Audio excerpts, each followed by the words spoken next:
Bon, alors pour cette deuxième séquence, on va utiliser le Bluetooth, donc on va le tester de façon assez simple.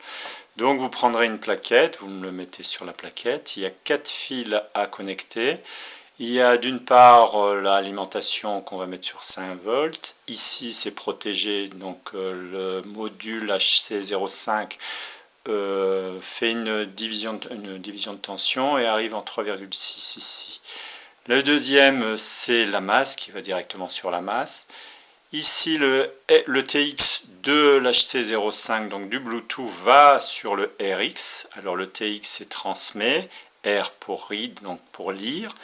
Et l'inverse, le TX de la carte Arduino va sur le RX du HC05. Maintenant, au niveau application, il va falloir faire une application pour le téléphone. Donc là, elle est déjà un peu plus compliquée. Il va d'abord falloir avant tout que vous appairez votre téléphone avec le Bluetooth. Donc là, c'est déjà fait. Moi, ici, j'ai fait un peu plus compliqué. Vous allez juste me faire les flèches directionnelles. Vous aurez la commande du robot.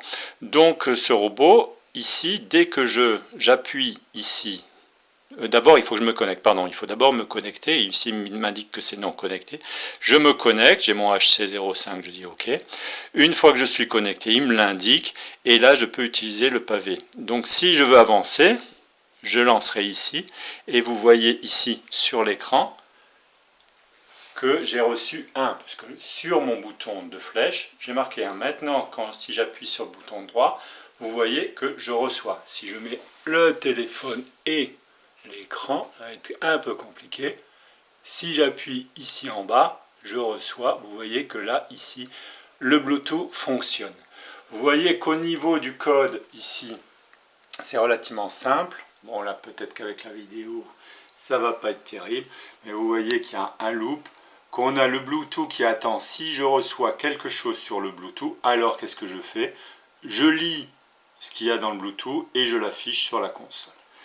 La deuxième application plus tard que vous ferez, c'est au niveau du téléphone. On va le mettre un peu vertical. Voilà. Donc si je reviens, ça serait bien de me faire une application au niveau de joystick. On a la même connexion, il faut se connecter dessus, mais j'aimerais que, si tout marche bien, que vous me fassiez ici une sorte de joystick, vous voyez que là ça bouge, et que vous avez la position XY en bas, j'essaye de vous le montrer, qui bouge en fonction de ma position, de même que la vitesse ici, je lâche, il se remet à 120, 120. Voilà pour la deuxième séquence.